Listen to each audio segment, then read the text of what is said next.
எல்லாருக்கும் வணக்கம். நான் ஃபஸ்ட்டு எல்லாருக்கும் மன்னிப்பு கேட்டுக்கிறேன். நம்ம நினச்ச டைம்லாம் தாண்டி கெஸ்ட் எல்லாம் வர்றதுனால கொஞ்சம் லேட் ஆகிடுச்சு. அண்ட் தேங்க்யூ, ரொம்ப நன்றி நீங்கள் எல்லோரும் வந்ததுக்கு. அண்ட் இந்த கதை வந்துட்டு நான் ரொம்ப ரீசெண்டாக ஒரு 15 days முன்னாடி தான் கேட்டேன். அவர் இதுக்கு முன்னாடி நவீன் நான் வந்துட்டு ஒரு படம் பண்ணியிருந்தேன், எக்டோன்னு ஒரு படம் பண்ணியிருந்தார். நம்ம ஸ்ரீகாந்த் ப்ரோ வந்து ஹீரோ பண்ணியிருந்தாரு. அதுவே நீங்கள் பார்த்தீங்கன்னா ஸ்கிரிப்டாகவே வந்துட்டு ரொம்ப நல்லா பண்ணியிருப்பார். அண்ட் டெக்னிக்கல் வேல்யூ நான் ரொம்ப நம்புவேன். ரீசெண்ட் டைமில் நம்ம பார்க்குற நிறைய நல்ல படங்கள் பார்த்தீங்கன்னா நிறைய டெக்னிக்கல் வேல்யூ ரொம்ப நல்லாயிருக்கும். அது பெரிய கேமராமேனா, பெரிய மியூசிக் டைரக்டரா அப்படின்றது அது பிரச்சனையே கிடையாது. யங்ஸ்டர்ஸாக இருந்தாலும் ரொம்ப ஃபயர்டாக இருந்தாங்க. அண்ட் அவர்கிட்ட நான் பேசும்போது என்கிட்ட அதான் சொன்னார், நம்ம ஃபுல் ஃபயர்டாக ஒரு யங் டீமோட போகலாம் அப்படின்னாரு. ஸோ அண்ட் நான் ஸ்கிரிப்டும் கேட்டேன், எனக்கு ரொம்ப பிடிச்சது. ஏன் எனக்கு ரொம்ப பிடிச்சதுன்னா, ரீசெண்டாக நீங்கள் லேபிளில் பார்த்துருப்பீங்க, நான் சொல்லிகிட்டே இருந்தேன் நிறைய பேர்கிட்ட சீரிஸ் வரதுக்கு முன்னாடி, நான் அதில் பர்ஃபார்ம் பண்ணியிருக்கேன், நீங்கள் பாருங்கள் உங்களுக்கு ரொம்ப பிடிக்கும் அப்படின்ட்டு. அஸ் த சேம் திங், அதே மாதிரி தான் இந்த படமும் அந்த மாதிரி தான். செகண்ட் ஹாஃப்லேருந்து ஒரு பெர்ஃபார்மன்ஸ் ஒன்று ஸ்டார்ட் ஆகும், அது பயங்கரமாக இருக்கும். ஆக்சுவலாக நான் ரொம்ப இம்ப்ரெஸ் ஆனது அந்த இடத்துல தான். ஒரு ஹீரோக்கு வந்துட்டு படம் கிடைக்கும், ஆனால் வந்துட்டு இந்த மாதிரி ஒரு செகண்ட் ஹாஃப் கிடைக்குமான்னு எனக்கு உண்மையாகவே எனக்கு தெரியல. எனக்கு ரொம்ப சந்தோஷமாக இருந்துச்சு. இந்த ஸ்கிரிப்ட் வந்து சார் வந்து என்கிட்ட சொன்னார், அது என்னை தேடி வருதுன்னு நினைக்கும் போது நான் அப்போ தான் நினச்சேன், ஓகே டக்குன்னு ஸ்டார்ட் பண்ணிடலாம், எதுவும் லேட் பண்ண வேணாம்னு சொன்னார். அண்ட் இது ஒன்றுமே வந்துட்டு 30 நாள் 40 நாளாக நாங்கள் பண்ணவே இல்லை. எவ்வளோ நாள் சார் பண்ணுறோம்? 2 weeks. 15 நாளில் தான் நாங்கள் வந்து இந்த ஷூட்டை நாங்கள் பிளான் பண்ணியிருக்கோம். அண்ட் கண்டிப்பாக ரொம்ப இன்ட்ரெஸ்டிங் டீம். அண்ட் டைரக்டர் வந்து நவீன் ப்ரோ, அண்ட் ஹீரோயின் நான் இப்போ தான் பார்த்தேன். அண்ட் மறைச்சி வச்சுருந்தீங்களா? ஸோ அவங்களுக்கு என்னுடைய வாழ்த்துக்கள் சார், ரொம்ப நன்றி சார். ஏன்னா வந்துட்டு இப்போ சீமான் சார் சொன்ன மாதிரி தான் படங்கள் லைக் அந்த புது படத்துக்கு இன்வெஸ்ட்மெண்ட்ஸ்ன்றது ரொம்ப பெரிய விஷயம். அது அவங்க 2 பேர் சேர்ந்து ஒரு கதையை நம்பி, அதுவும் இவ்வளோ ஒரு யங் டீமை நம்பி வந்ததுக்கு ரொம்ப சந்தோஷம். அண்ட் இந்த படத்துல வந்துட்டு அஸ்வின் நடிக்கிறான் அண்ட் சரத் இருக்கான். அண்ட் இதோடைய கேமராமேன் வந்துட்டு Ravivarman sir. And Ravivarman and music வந்துட்டு அபி பண்றான். அண்ட் எடிட்டிங் வந்துட்டு தீபக்.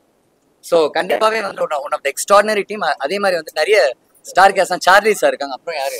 சார்லி சார் வந்து ஒரு ரொம்ப இம்பார்ட்டண்டான ஒரு ரோல் பண்றாரு. ஸோ அது வந்து அவருக்குமே ஒரு டிஃப்ரெண்டான ஒரு கேரக்டரா இருக்கும். இது வரைக்கும் அவர் பண்ணதுல இருந்து ரொம்ப டிஃப்ரெண்டான ஒரு. ஸோ இன்னும் நிறைய பேர் இருக்காங்க ஆக்சுவலி. ஸோ நம்ம அப்டேட்ஸ் வரும். ஸோ இதுதான் அண்ட் ரொம்ப சந்தோஷம் உங்க எல்லாரையும் பார்த்ததுல. சொல்லுங்க.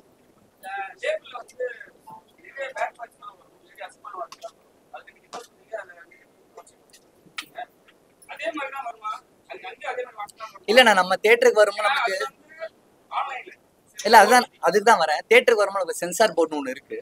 அண்ட் நம்ம சீரியஸா எடுக்கும்போது டு பி ஹானஸ்ட் நிறைய பேர்கிட்ட நான் சொல்லலை. ஆனா கெட்ட வார்த்தைன்றது இஸ் ஜஸ்ட் அன் எமோஷன் இல்லையா? ஸோ அது வந்து நம்மளுக்கு வர ஒரு கோவத்துல வர வார்த்தை தான். அது யார்கிட்ட எங்க யூஸ் பண்றது ரொம்ப முக்கியமான ஒரு விஷயம். அண்ட் இப்போ நம்ம ஃப்ரெண்டு கிட்ட வந்து நம்ம ரொம்ப கேஷுவலா ஒரு கெட்ட வார்த்தை சொல்லலாம், அவன் சிரிச்சுட்டு போயிடுவான். ஸோ அதை நம்ம எப்படி எடுத்துக்கிறோம், என்ன சுச்சுவேஷன்ல யூஸ் பண்றத வச்சுதான். அண்ட் சீரீஸ் அப்படின்னு சொல்லும்போது நாங்கள் சொல்லிட்டோம். நான் எங்கள் டேரக்டர் அருண்ராஜா ப்ரோ ஃபர்ஸ்டே சொல்லிட்டு இது வந்து ஏ-ரேட்டட், குழந்தைங்களாம் பார்க்காதீங்க, குழந்தைங்க இல்லாமல் பாருங்கன்னு சொன்னோம். பட் அதை தாண்டி கெட்ட வார்த்தை வந்திருக்கு. அண்ட் நான் மன்னிப்பும் கேட்டுக்கிறேன். கேரக்டர்ல அது எழுதியிருக்கு. ஒரு நடிகனா அதை நான் செஞ்சுதான் ஆகணும். ஸோ அதான் நான் பண்ணேன். அண்ட் கண்டிப்பா இந்த படம் அப்பெல்லாம் இருக்காது. ஒரு ஜானர் இல்லையா? அந்த இடத்துக்கு போகும்போது அந்த வார்த்தைகள் அந்த கதைக்கு தேவைப்பட்டது. ஆனா இங்க வந்து டோட்டலாவே வேற. நாங்க பேச போறதே கிடையாது. அது ஒரு மாதிரி பயமுறுத்துற மாதிரி ஒரு விஷயம்.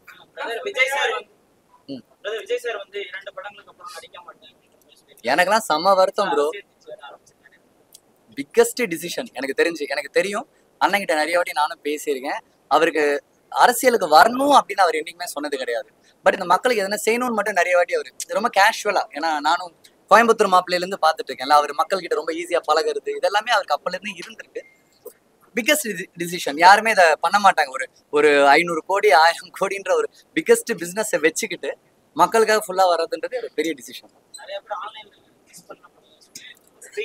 சினிமா என்னைக்குமே வந்துட்டு அதான் பிரதர். நீ ஒரு படம் நடிச்சாலும் சினிமாவுக்கு வரமே அதுதான். இன்னைக்கு வேணா ஒரு படம் நடிக்கலாம், 10 வருஷத்துக்கு அப்புறம் நீங்க திருப்பி அந்த படத்தை நீங்க பார்க்கலாம். ஸோ அதுதான் அந்த சினிமாவோட வரும். ஸோ அப்படிதான் நம்மளும் அட்ஜஸ்ட் பண்ணிக்கணும்.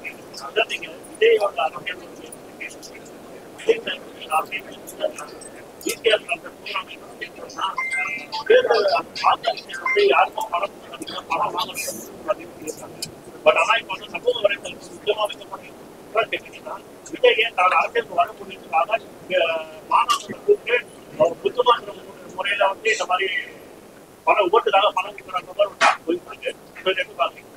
அவர் ஹீரோவா இருக்கிறதுனாலதான் நீங்க அப்படி சொல்றீங்க. சினிமால இருக்கிறதுனால இதே அவர் சினிமால இல்லாம அவர் உண்மையாவே அவர் ஒரு இடத்துல வந்து ஒரு பெரிய காலேஜ் கட்டியோ ஒரு பெரிய ஸ்கூல் கட்டியோ அவர் அப்படி நீங்க பண்ணிருந்தீங்கன்னா அவர் யாருமே உங்களுக்கு தெரிஞ்சிருக்காரு. ஸோ அவரை நம்ம ஒருத்தங்களை ஒருத்தன் அப்ரிஷியேட் பண்ணும்போது அதை நம்ம ரொம்ப பாசிட்டிவா பார்க்கலாமே தவிர அவர் சினிமால இருக்க அரசியலுக்கு வரதுனால குழந்தைங்களை வந்து கவர் பண்றாரு.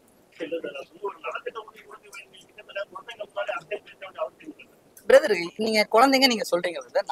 நான் திருப்பி லேபிளுக்கு வரேன். லேபிள் வந்து நான் ரொம்ப சின்ன பையனா பண்ணுவேன் இல்லைங்களா? குழந்தைங்க நீங்க சொல்றீங்க. நீ குழந்தைங்களுக்கு தான் நல்லாவே தெரியும். நம்மளை விட குழந்தைங்களுக்கு தான் நிறைய அறிவே இருக்கு.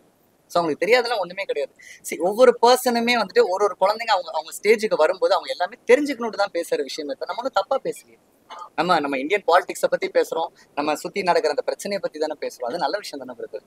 ஸோ அது நம்ம அப்ரிஷியேட் பண்ணிட்டு போயிடலாமே. அது குழந்தைங்களா அந்த குழந்தைங்க கூட்டு வந்து அப்பா அம்மா கூட அங்க இருக்காங்க.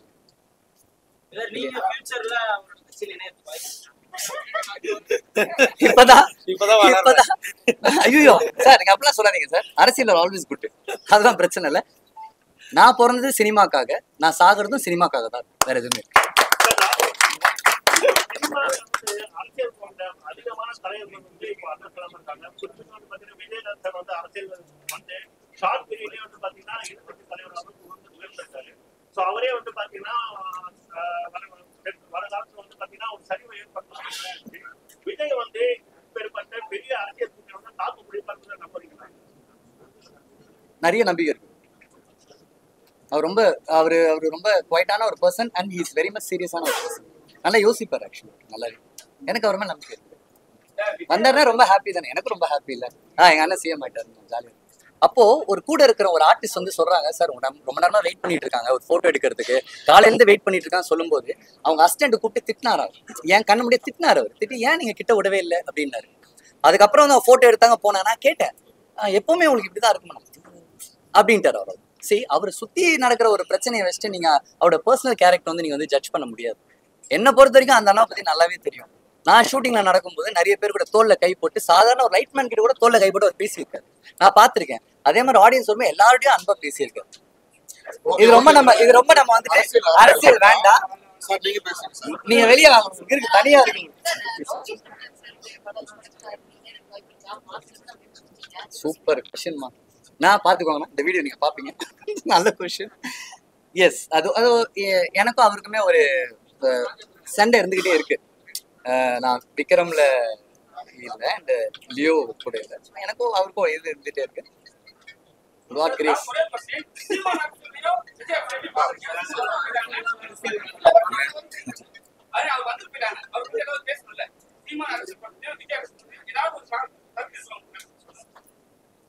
எல்லாருக்கும் ஒரு வாய்ப்பு கொடுங்க நான் கேட்பேன்.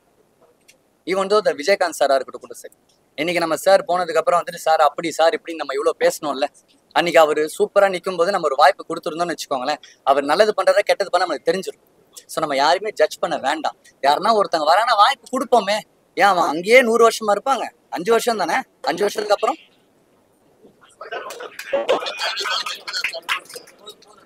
ஓகே அண்ணா, ரொம்ப நன்றிண்ணா.